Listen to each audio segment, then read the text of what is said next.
Last week's Hammer of the Week was one of the best bets in 2025, and you know we're doing the exact same thing this week. As usual, the betting public are going to be walking into traps, but we're going to be walking into profit. Welcome to Lucrative Hammer of the Week. Let's go. Woo! Did I hear a 30-26 in there? Did I hear a 30-26? Yeah.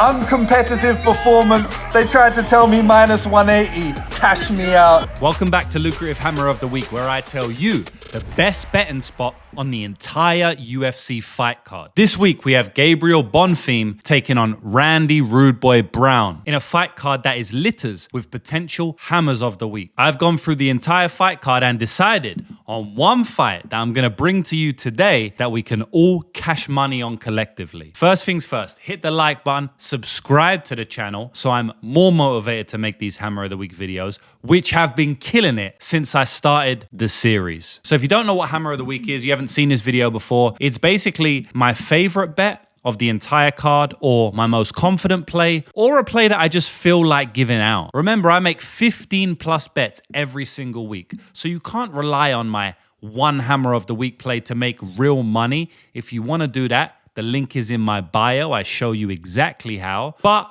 nevertheless, the hammers have been crushing it lately. Last week, we had Suk Young Ko at odds of minus 180. We also laddered our hammer with Suk Young Ko via decision, and Suk Young Ko via unanimous decision, and Suk Young Ko point spread. All four cashed with ease. It wasn't close. It was one of the most dominant performances of 2025, and it was our Hammer of the Week. The week before, we hit Melissa Croden odds of plus 105, and we also laddered the hammer with Melissa Croden round 3 at odds of plus 1200 that cashed. So even if we lose the next 5-6 hammers, we have already paid for that and then some with our last 2 hammers. That's what's so powerful of the ladder the hammer section. So with the hot streak we have been on, both in the VIP and even on the Hammer of the Week videos I give out for free on YouTube, I know you are itching to find out this week's hammer. So I'm not going to waste your time anymore. Let's take a trip to Las Vegas and find out what we're hammering this week.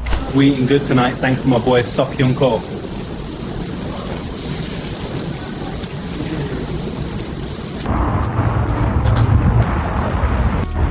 I know what to do for this week's hammer.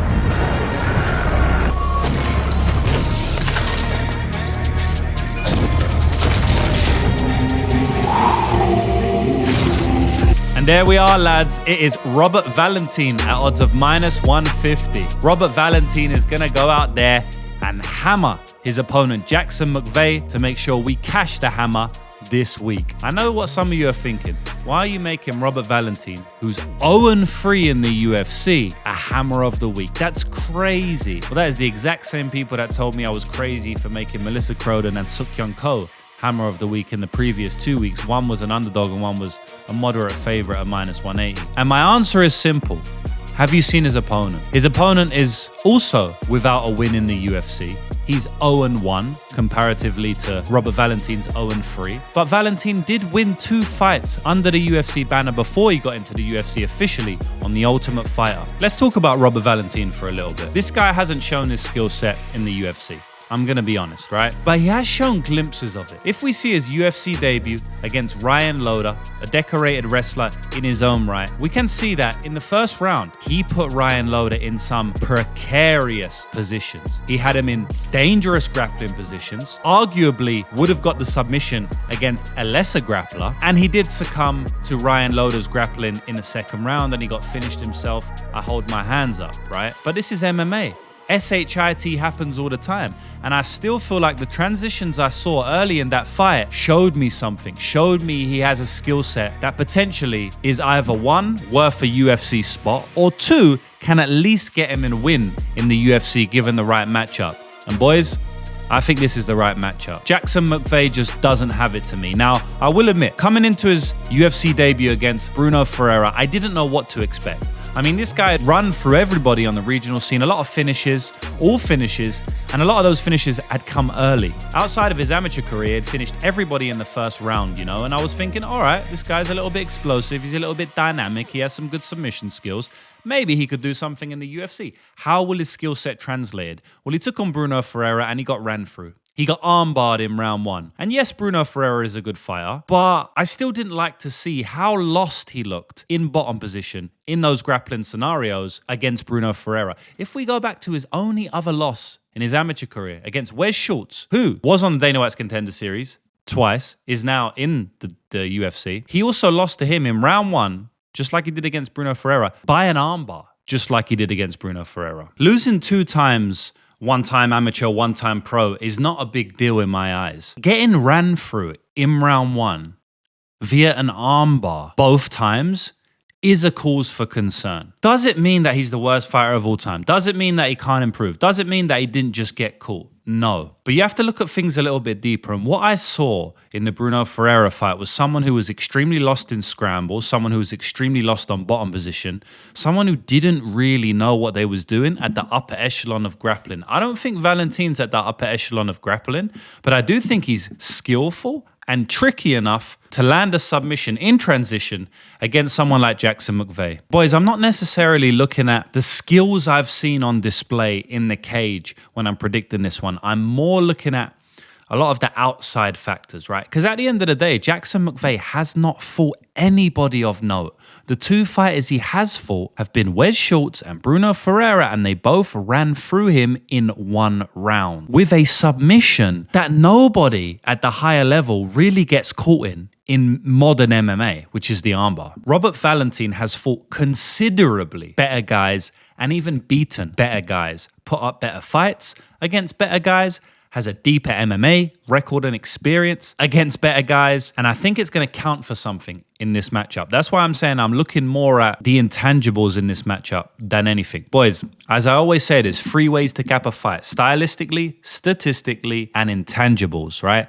And I think the intangibles are really what matter in this matchup. Robert Valentin can win stylistically with his submission skills and his judo, so he can dictate where the fight takes place. But the intangibles are really what are making sense to me when I want to pick Robert Valentin, when I am picking Robert Valentin in this matchup. So boys, I'm not only going to give you a hammer, as I always do.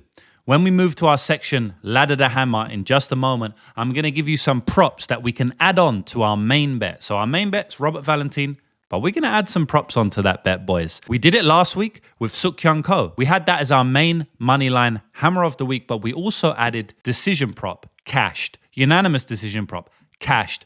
Minus 3.5 point spread, cashed. The same thing with Melissa Croden the week before. Moneyline, cashed. Round 3 plus 1,200, cash. And I'm looking to do the exact same this week with our Robert Valentin play. Boys, before we get to that section, I want you to tell me what your hammer of the week is this week. And on next week's show, if you cash, I'm going to shout you out. I want to shout out Gabe 9495, Steve Garcia via KO. He made it look easy. He ran through David Onama.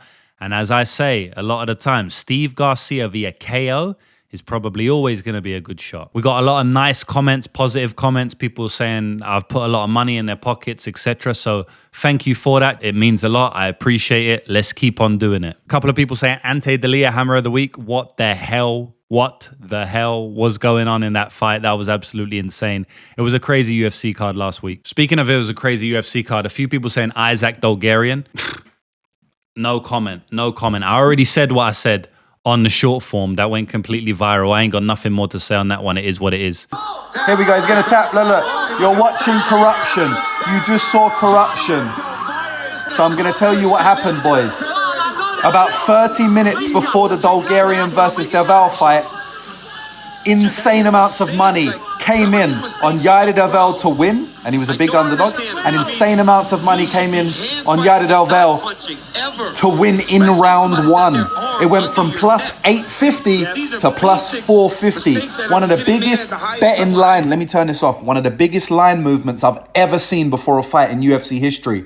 We just watched corruption live in real time. That's f***ing illegal.